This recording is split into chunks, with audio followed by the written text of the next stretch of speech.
देखिए हम बात करेंगे excess pressure inside liquid drop.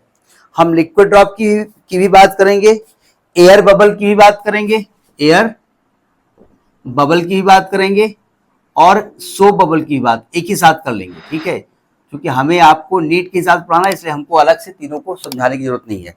अब जरा समझने की कोशिश करो। मैं पहले लिक्विड ड्रॉप की बात करूंगा। लिक्विड ड्रॉप मतलब क्या होता है? एक ड्रॉप जिसके अंदर लिक्विड भरा हो, ही होता है ना। तो हमने कहा देखो भैया, ये एक ड्रॉप है और इसके अंदर क्या भरा हुआ है? लिक्विड भरा हुआ है ना। और लिक्विड का जो सरफेस टेंशन है वो टी है और इस ड्रॉप का रेडियस आर है। इस ड्रॉप का रेडियस जो है वो कैपिटल आर है और इसके अंदर ये लिक्विड भरा हुआ है और इसका जो इसका प्रेशर जो है, उसका जो सरफेस टेंशन है वो टी है, ठीक है। अब बताइए, ये जो लिक्विड है ना, ये सरफेस टेंशन की वजह से क्या, ये जो ड्रॉप है वो क्या करने की कोशिश करेगी? सिकुड़ेगी कि एक्सपेंड होगी?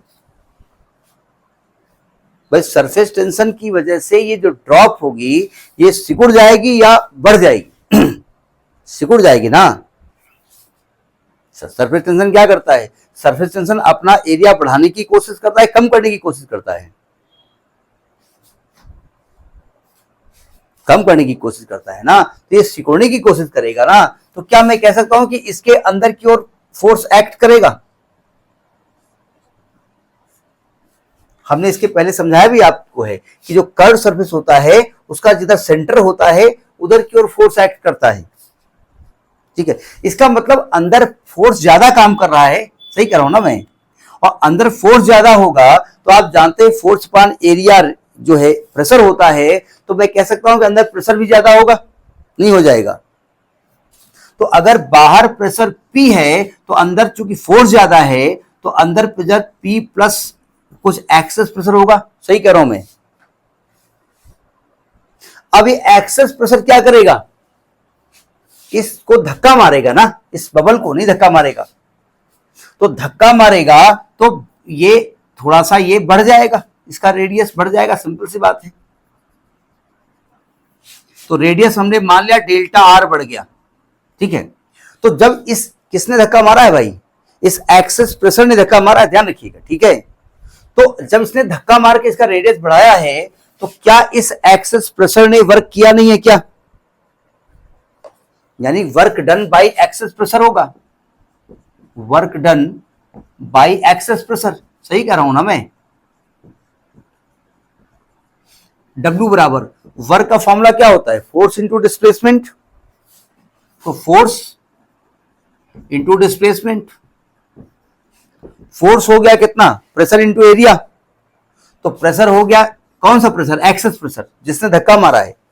अदरवाइज अंदर एटमॉस्फेरिक प्रेशर होगा, बाहर एटमॉस्फेरिक प्रेशर होगा, तो दोनों प्रेशर एक दूसरे को बैलेंस कर देंगे, काहे को रेडियस बढ़ेगी। और एरिया कितना होगा? 4 pi are square into displacement delta r. ये पॉइंट यहां क्लियर हुआ कि नहीं हुआ? पहली बात। अब जब सरफेस बढ़ाओगे तो सरफेस टेंशन कहता है कि भैया सरफेस बढ़ाने से इसके पास सरफेस एनर्जी आ गई, और सरफेस एनर्जी का फॉर्मूला आपने पढ़ा है, W बराबर क्या पढ़ाया गया? T into delta A. पीछे सरफेस एनर्जी का फॉर्मूला था T इंटू डेल्टा ए, तो आपको डेल्टा ए निकालना पड़ेगा ना यहां पर। तो डेल्टा ए निकालने जा रहे हैं, तो देखो चेंज इन एरिया, तो डेल्टा चेंज इन एरिया होगा इनिशियल फाइनल माइनस इनिशियल, यानी 4 पाई और फाइनल रेडियस है r प्लस डेल्टा आर का whole square minus 4 pi are square. सही कहा मैंने। तो 4 पाई कॉमन ले लिया, इसको खोल दो, r square plus delta are का square plus 2 r into delta r minus r square. ये भी बात सही कही, आर स्क्वायर से आर स्क्वायर कट गया। ये जो डेल्टा आर है ना, ये वेरी स्मॉल चेंज होता है, ऐसा नहीं कि 1 मिलीमीटर का जो है बबल है वो फूल करके हो गया 50 मीटर का। तो as delta are is very small, delta are is very small, so neglecting delta r square, delta R के स्क्वायर को नेगलेक्ट कर देते हैं। बस 0.1 अगर है और उसका स्क्वायर करोगे तो और छोटी वैल्यू हो जाएगी, क्यों? तो ये डेल्टा ए की जो वैल्यू आ जाएगी वो कितनी आ जाएगी, वो आ जाएगी, ये तो हट गया, तो आ गया आपका 8 pi r into delta are. समझ में बात नहीं आई? अब देखो, जो हमने डेल्टा ए निकाला है, सरफेस टेंशन में कॉन्सेप्ट था कि जब डेल्टा ए निकालोगे तो वो डबल करोगे। अब यहां पर डेल्टा ए निकाला है तो यहां बाहर हम डबल करेंगे कि नहीं करेंगे, ये बताइए आप। बोले सिंपल सी बात है, किताब में देख लो, अगर डबल किया है तो डबल करो, अदरवाइज डबल ना करो। सही कर रहा हूं ना मैं? बोले बदतमीज कहेंगे ये मास्टर है, बिल्कुल छुटिया है, बिल्कुल ऐसे बताया जाता है। कहां डबल हो जाएगा? इसमें डबल करेंगे नहीं करेंगे? डबल करने का तरीका बताया था हमने। किसी भी बबल में अगर अगर दोनों तरफ एयर कांटेक्ट में है तो आप डबल करेंगे। अब बताओ, इस बबल में अंदर तो भैया आप लिक्विड है, बाहर एयर कांटेक्ट में है, केवल एक साइड एयर कांटेक्ट में है ना, तो यहां डबल नहीं किया जाएगा। समझ आई बात नहीं आई? आप कॉन्सेप्ट एक प्रैक्टिकली समझिएगा। आपका कमरा बना हुआ है और चारों तरफ कोई मकान नहीं बने हुए, तो अगर आप इसकी एरिया बढ़ाओगे, मतलब पेंट करना आपको, कमरे में पेंट कर दो, बाहर पेंट कर दो, ठीक है। अगर आप एरिया बढ़ाओगे, इसका कमरे की दीवारें खिसका दोगे, तो भैया अंदर का भी एरिया बढ़ेगा और बाहर का भी एरिया बढ़ेगा। पेंटिंग एरिया बढ़ जाएगी नहीं बढ़ जाएगी? डबल।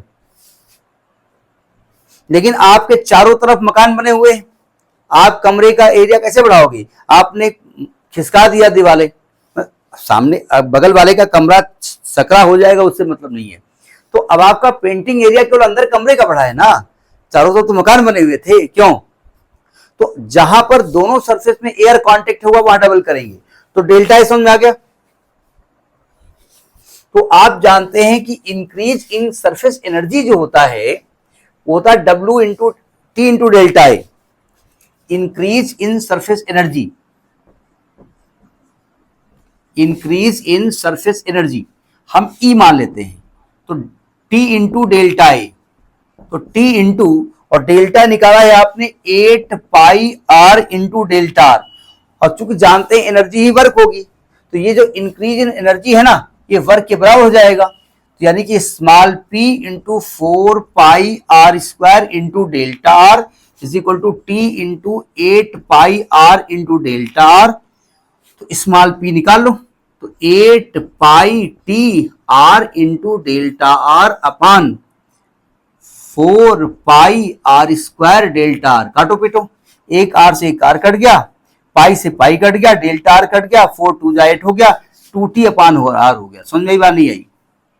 तो इतना एक्सेस प्रेशर होता है। अभी हम थोड़ी देर पहले बता रहे थे आपको कि जो ये सरफेस होता है उसमें अंदर की ओर प्रेशर एक्सेस होता है, ये बता रहे थे ना। तो कितना एक्सेस होता है? वो 2t अपान आर होता है, ठीक है। और इसी को लेकर के जो कैपिलरी होती है वो राइज होती है। अगर इस प्रकार से सरफेस है तो ऊपर 2t अपान आर ज्यादा होगा, तो ऊपर, और ऐसे तो नीचे की ओर ज्यादा होगा। समझने की बात नहीं आई?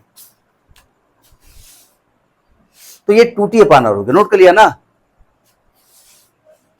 अब जरा समझो जरा ध्यान से, अगर अगर अगर अगर ये लिक्विड ड्रॉप में एयर बबल होता, तो एयर बबल बनता कैसे है भाई? पानी के अंदर बनता है ना बबल, पानी के अंदर बनता है ना। तो इस बबल में भी एयर क्वांटिटी को अंदर होती है ना, चारों तरफ तो पानी होगा भाई। आप एक खाली ग्लास लीजिए, उस ग्लास को उल्टा करके पानी में डुबो दीजिए और नीचे ही उस ग्लास को सीधा कर दीजिए, तो आप देखेंगे फक से उसमें हवा बाहर निकलती है ना।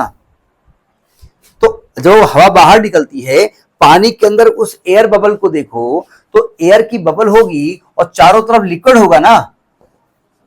तो यहां भी डेल्टा ए निकालने के लिए डबल यहां 2 नहीं करेंगे, तो यहां भी एक्सेस प्रेशर यही निकलने वाला है, ठीक है। मतलब इसके लिए 2t अपान आर निकला है, इसके लिए भी 2t अपान आर निकलेगा। समझ में आई बात नहीं आई? लेकिन जब सोप बबल आप बनाते हैं, देखा होगा बाजार में बिकते हैं, ऐसे ऐसे फूंकते हैं और सोप बबल टहलता है। तो सोप बबल में चारों तरफ सोप की मेम्ब्रेन होती है, अंदर भी एयर होती है, बाहर भी एयर होती है, क्यों? तो सोप बबल में दोनों तरफ एयर कांटेक्ट में होती है, तो यहां डेल्टा ए निकालने में यहां 2 टाइम्स कर देंगे, ठीक है। जब 2 टाइम्स कर देंगे यहां पर 8 हो जाएगा, यहां पर 16 हो जाएगा, और यहां पर 16 हो जाएगा, तो यहां पर 16 हो जाएगा, तो यहां 4t/r हो जाएगा। ये जो 2t/r है 4t/r हो जाएगा। समझ में एक बार नहीं आई?